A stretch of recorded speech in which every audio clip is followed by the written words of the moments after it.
Real horror story लेके। आप सबका स्वागत है मेरे इस YouTube चैनल बैरागी पर। अगर आप सबको मेरी वीडियोस अच्छी लगती है तो चैनल को सब्सक्राइब करें, वीडियोस को लाइक करें और वीडियोस को अपने दोस्तों के साथ शेयर करना।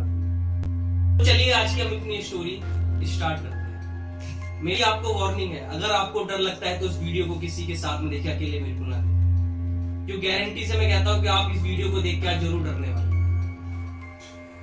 आज से 7-8 साल पहले की बात है, वहां से हमारी स्टोरी स्टार्ट होती है।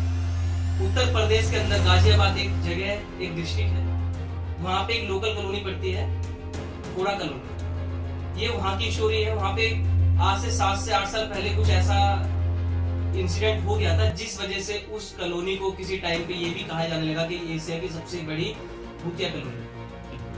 तो मैं आपको बताना चाहूंगा कि प्रगति विहार कोड़ा कॉलोनी का जो एरिया था, उस गली के अंदर दंपत्ति रहते थे। ये कहते थे वो पति पत्नी रहा करते थे। तो किसी बात से पति पत्नी में रात में झगड़ा हुआ और पति के साथ में झगड़ा हुआ इस कदर बढ़ गया कि पति ने अपनी बीवी की कुल्हाड़ी से हत्या कर दी। उसके पति का नाम आपको बताना चाहूंगा शंभू था। तो इसलिए आगे चल के बड़ा मशहूर हुआ कि शंभू की बहू से डर के रहना और रात में किसी को पकड़ लिया। तो ये स्टोरी 7 से 8 साल पहले स्टार्ट हुई, जो अभी भी कहीं ना कहीं हमें आज भी वो चीज वहां पर कहीं ना कहीं नजर आ जाती है। क्या होता था, क्या हुआ कि जब उसके पति ने अपनी बीवी की हत्या कर दी, अगली सुबह लोगों को पता चला कि भाई इस जगह पर ऐसा हुआ है। लोगों ने पुलिस कंप्लेन करी, पुलिस आई जो उसके पति को जेल ले गई। और उसके बाद वहां पे किस्से भूतिया किस्से स्टार्ट होने चालू हुए। क्या होता है कि उसकी बीवी की हत्या हो गई और पति को जेल हो गई, उनको कोई बच्चा नहीं था, पूरा घर वो सुनसान हो गया, पुलिस ने घर को सील कर दिया। तो क्या होने लगा कि 1-2 महीने बाद ही वहां पे ऐसा लगता था जैसे कोई उस घर में कोई चिल्ला रहा है। कभी रोने की आवाज आती थी, कभी किसी गुस्से की आवाज आती थी। तो आसपास के लोगों में एक दहशत का माहौल पैदा हो गया।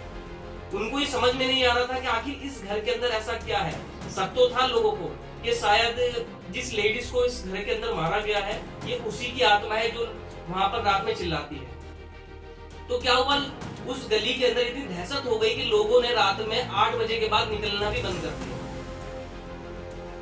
काफियों ने ये शिकायत भी करी कि उनको जब भी वो रात में 12-1 बजे अपने घर से वापस आते हैं तो उनको ऐसा लगता है कि घर के अंदर कोई लेडीज है जो उनको अपनी तरफ इशारे करके बुला रही है। तो इस चीज से लोगों में और दहशत धीरे धीरे बढ़ती चली गई। अब क्या था, अभी तक तो सिर्फ आवाजें आ रही थी, लोगों को दिखती थी वो कि एक लेडीज है जो उनको आवाज लेके बुला रही है, लेकिन अब चीजें और ज्यादा बद से बदतर होने वाली थी। अब क्या होता है, कुछ समय बाद ही जो भी लोग रात में सोते थे उनको ऐसा लगता था कि कोई एक उनको रोशनी सी नजर आती थी, जैसे फोन की जो लाइट होती है उसमें ऐसी रोशनी आती है, एक वैसी रोशनी नजर आती थी। और रोशनी नजर आने के बाद एकदम उनकी आंखें बिल्कुल ब्लैंक हो जाती थी और ऐसा लगता था उनको जैसे उनका गला कोई रात में दबा रहा। जो बताने वाले बताते हैं इस बात को कि ऐसा भी नहीं है कि उनको कोई स्लीप पैरालिसिस का अटैक हुआ था या उनका वहम था, ये जो भी कुछ होता था उनकी आंखों के सामने होता था, जिसको वो एक्सप्लेन नहीं कर पाते थे कि भाई ये हुआ तो कैसे हुआ। तो ऐसे बहुत से किस्से आए जिन्हों लोगों ने बताया कि भाई उनका रात में किसी ने गला दबाया और सुबह उन्होंने बाकायदा प्रूफ के तौर पर निशान भी दिखाया कि उनके गले के इस साइड में नाखूनों के निशान भी होते हैं। वहां पर 2-4 घरों ने मिलकर सोचा कि एक काम करते हैं, यहाँ पर हवन कराते हैं जिससे हमारी गली की जो अशुद्धि है वो खत्म हो जाए। तो पंडित जी को बुलाया गया, हवन करवाया गया, लेकिन उस हवन के बाद स्थिति और खराब होती चली गई, बद से बदतर हो गई, कुछ भी सुधार नहीं आया। अभी तक तो क्या था कि जो बड़े लोग थे उनको ऐसा लगता था कि उनको कोई रात में बुलाता है या फिर उनका कोई गला दबाता है। अब क्या होने लगा कि उनके छोटे छोटे बच्चे जो खेलते थे वो उनका गायब होना चालू हो। जब उनको ढूंढते थे तो वो पता चलता था कि वो उस घर में ही पाए जाते थे, उस घर में ही वहां पर होते थे। जब उनसे पूछा जाता था कि बेटा आप यहाँ पर कैसे हैं, क्या हुए, तो वो कहते थे कि हमें एक आंटी है यहाँ पे बुलाती है बड़े प्यार से। तो उनसे पूछते थे हम कि भाई आपको क्या दिखता, कैसी थी वो, क्या था, तो बताते कुछ नहीं, वो एक साड़ी में होती है उनके यहाँ पर एक निशान होता था और वो उनको प्यार से बुलाती थी और हम उनके कहने पर उस घर में चले जाते थे। जब ये चीजें कुछ ज्यादा हो गई तो ये भी हुआ कि लोगों ने उस गली को छोड़ के दूसरी जगह जाना भी चालू कर दिया। लेकिन कुछ लोग परमानेंट रहना चाहते थे, उसका बहुत से इलाज करा रहे थे, लेकिन कुछ भी उनको बेनिफिट या कुछ भी उनको फायदा नजर नहीं आता। अब क्या हुआ, एक बार एक किस्सा हुआ, जिस मकान में ये हादसा हुआ तो उसके बगल वाला मकान बन रहा था, उसमें चिनाई का काम चल रहा था, जिसको कहते हैं कंस्ट्रक्शन का काम चल रहा था।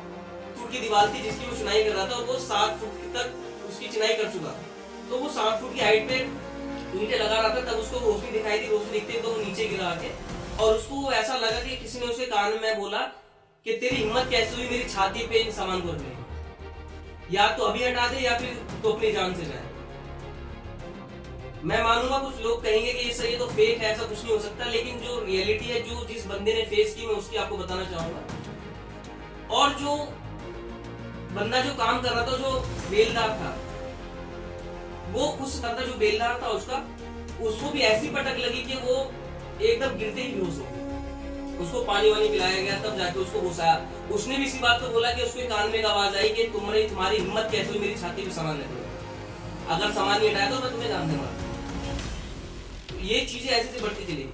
तो दिन प्रतिदिन क्या हुआ, खानी और बद से बदतर होती चलेगी। अब लोगों को अपने वॉशरूम जाने में भी डर लगने लगा। ऐसे एक किस्सा हुआ, जिस भूतिया घर की मैं बात कर रहा हूँ, उससे 2 या 3 मकान छोड़कर एक मकान था जहाँ पर एक किराएदार रहा करता था।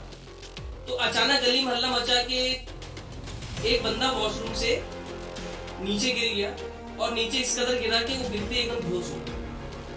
जब लोग बाग गए, उन्होंने उसको जगाया, उसको पानी वानी मुंह पे मारा, उसको होश आया। तो उससे पूछा कि भाई क्या हुआ, कैसे एकदम बेहोश कैसे हो गया।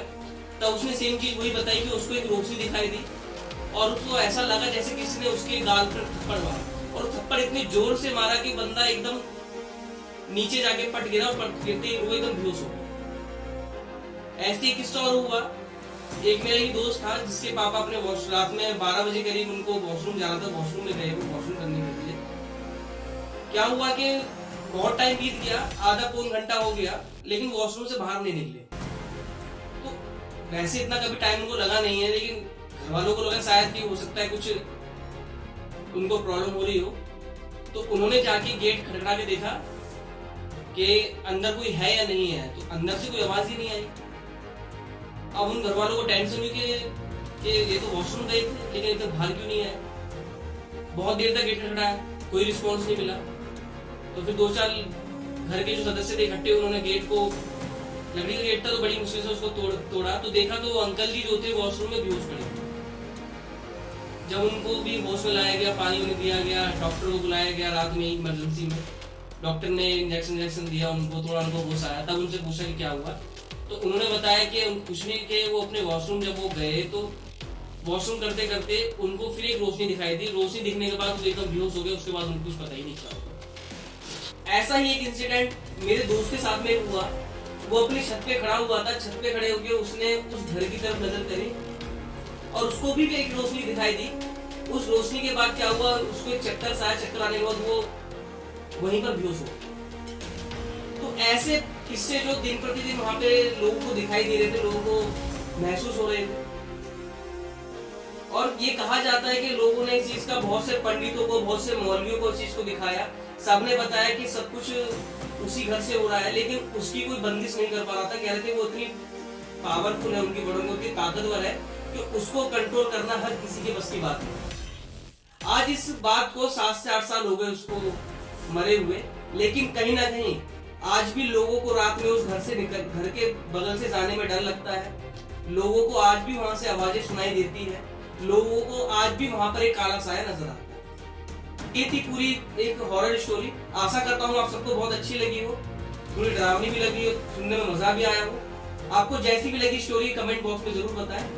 और अगर वीडियो अच्छी लगी तो चैनल को सब्सक्राइब करें, वीडियो को लाइक करें, और वीडियो को अपने दोस्तों के साथ शेयर करना ना भूलें। और ऐसे ही जुड़े रहिए मेरे साथ में, मैं आपके सामने लाता रहूंगा ऐसे ही हॉरर किस्से, ऐसी ही रियल स्टोरी अपने इस चैनल पर। अब मैं लेता हूं आपसे विदा। अब मिलते हैं अगली स्टोरी में। धन्यवाद।